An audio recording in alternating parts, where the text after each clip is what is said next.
Hi, എല്ലാവർക്കും പുതിയൊരു വീഡിയോയിലേക്ക് സ്വാഗതം.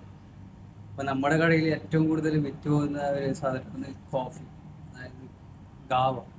അപ്പോൾ അതിൽ തന്നെ പലതരം ഐറ്റംസ് ഉണ്ട്. Arabic coffee, Brazil coffee, സിലോണി.